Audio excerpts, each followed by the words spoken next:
Hello दोस्तों, तो आपका स्वागत है हॉरर स्टोरी पाठशाला में। अगर आपको हॉरर वीडियो पसंद आती हैं तो हमारे चैनल को सब्सक्राइब करें। तो जैसा कि हमारी गलतियों के लिए हम ही जिम्मेदार होते हैं और इसे हमें ही भुगतना पड़ता है, लेकिन कभी कभी एक छोटी सी गलती भी काफ़ी भारी पड़ जाती है, जिसके लिए कभी कभी कुछ समय के लिए तो ज़िंदगी भर के लिए। लेकिन अगर कोई ऐसी गलती हो जाए जिसे हम मरने के बाद भी सालों से भुगत रहे हों, तो ऐसा ही कुछ हुआ था सुधाकर के साथ। बात तकरीबन 15 साल पुरानी है। सुधाकर जलगांव का रहने वाला 26 साल का लड़का था और वह पुणे के एक प्राइवेट कंपनी में जॉब करता था। उसे वहां जॉब करते हुए तकरीबन 6 साल हो चुके थे। वह ज़्यादातर पुणे में ही रहता था, जहां पर उसने एक किराए का फ्लैट ले रखा था और वह कम ही जलगांव आता था, साल में एक बार, और वह भी दिवाली के समय ही। लेकिन इस बार वह मई के महीने में छुट्टी लेकर जलगांव आया हुआ था और आने की वजह ये थी कि उसके शादी के लिए रिश्ते आए हुए थे। कुछ एक दो रिश्ते पसंद भी थे और वहीं पर बात चल रही थी और सब कुछ ठीक रहा तो इस दिवाली तक शादी करने की भी तैयारी थी।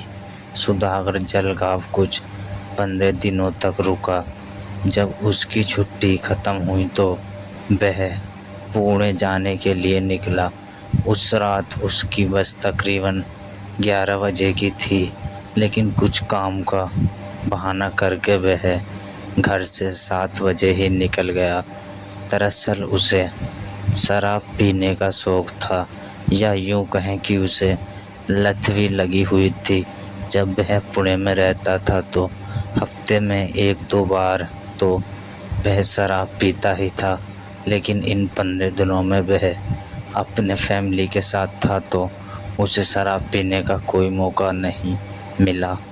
लेकिन जब वह जलगांव से जाने वाला था तो उसने सोचा क्यों न जाते वक्त दोस्तों के साथ पार्टी की जाए। उसने अपने दोस्तों के साथ शराब की पार्टी करने का फैसला किया और इसलिए वह जल्द ही घर से निकल गया। वह और उसके दोस्त बस स्टैंड के पास ही एक बार में जाकर बैठ गए।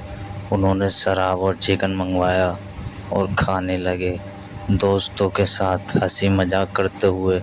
वक्त की तरफ उसका ध्यान ही नहीं गया और जब उसने घड़ी देखी तो उसमें 11 बज चुके थे। उसकी बस का समय हो चुका था। वह हड़बड़ाहट में अपने दोस्तों से ही वहीं विदा लेते हुए बस स्टैंड की ओर दौड़ा, लेकिन वह जब तक वहां पहुंचता बस निकल चुकी थी और वह स्टैंड पूरी तरह से खाली था। अब तो वह वहां कोई स्टाफ मौजूद था और ना ही कोई प्रवासी। कुछ 1-2 लोग थे जो वेटिंग रूम में सो रहे थे। वह अगली बस के बारे में जानने के लिए यहाँ वहाँ घूमने लगा। उसे यहाँ वहाँ घूमता देख एक रिक्शा वाला उसके पास आया। कहाँ जाना है भाई? उस रिक्शा वाले ने पूछा। कुछ नहीं, पुणे जाना था, बस निकल गई, अब पता नहीं अगली बस कब है। इंक्वायरी काउंटर पर भी कोई नहीं है। अरे भाई, अभी अभी जो बस गई है वह आखिरी बस थी। अब पुणे तो क्या कहीं पर भी कोई बस जाने के लिए नहीं है। अब सीधा सुबह के 5 बजे एक बस है जो नासिक से होते हुए पुणे जाती है। तब तक तुम चाहो तो लॉज में रुक सकते हो, मैं तुम्हें वहां तक पहुंचा दूंगा। नहीं नहीं, सुधाकर ने कहा, मैं यहीं बस स्टैंड पर रुक लूँगा, धन्यवाद। और इतना कहकर वह स्टैंड के वेटिंग रूम की ओर चल पड़ा। उसे लग रहा था कि वह रिक्शा वाला उससे झूठ बोल रहा है ताकि वह उससे भाड़ा वसूल कर सके। तभी सुधाकर वहीं बैठ जाता है और तकरीबन रात के 1 बजे वहाँ से एक बस स्टार्ट होती है जो लास्ट बस स्टेशन तक जाती है। तब वह बस ड्राइवर सुधाकर से बोलता है, क्या चल रहे हो भाई साहब? तो सुधाकर बिना पूछे ही उस बस में बैठ जाता है और वह बस पूरी खाली होती है। पर उसे क्या, सुधाकर को तो बस पुणे जाना था। तभी वह बैठ जाता है और कुछ आगे चलकर उसमें 12-13 सवारी बैठती हैं। तभी सुधाकर नींद में होता है और उसे लगता है कि अब पूरी बस भर गई है। तभी बस कंडक्टर उसके पास आता है और वह सुधाकर के पास आकर देखता है तो सुधाकर उससे बोलता है कि मुझे पुणे का टिकट दे दीजिए। तभी बस कंडक्टर बोलता है कि यह लास्ट स्टेशन जा रही है। तब सुधाकर कुछ नहीं बोलता है क्योंकि उसे भी उसी के आसपास जाना था। तब वह वहाँ का टिकट ले लेता है और वह बस में उसकी आँख लग जाती है। तब वह कुछ देर बाद देखता है कि बस में से चिल्लाने की आवाज़ आ रही है। तभी उसकी आँख खुल जाती है और वह देखता है कि बस में तो सारे लोग शांत बैठे हैं और उसने यह भी देखा कि बस कहीं सुनसान रास्ते पर रुकी हुई है।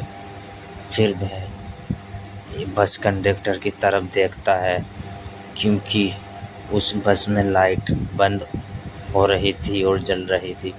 तभी वह देखता है कि कंडक्टर का आधा चेहरा कुचला हुआ है और वह ये देखकर समझ जाता है कि उसके साथ बहुत बुरा हो रहा है क्योंकि उस सारी बस में बस वह ही जिंदा था और बाकी सारे लोग मरे हुए थे। तब वह बस ड्राइवर के पास जाता है और उससे बोलता है कि मुझे यहीं उतरना है। तभी बस ड्राइवर बोलता है कि यह बस लास्ट स्टेशन तक जाएगी, वहीं उतर जाना। पर कहते हैं सुधाकर उस बस से फिर कभी नीचे नहीं उतरा और उसका पता भी नहीं चला कि वह कहाँ गया। कहते हैं कि वह बस आज भी पुणे के रास्ते पर भटकती है और सुधाकर अब उस बस में ही है, लेकिन वह अब मर चुका है, शायद सारे लोग यही मानते हैं। तो यह थी आज की एक सच्ची घटना।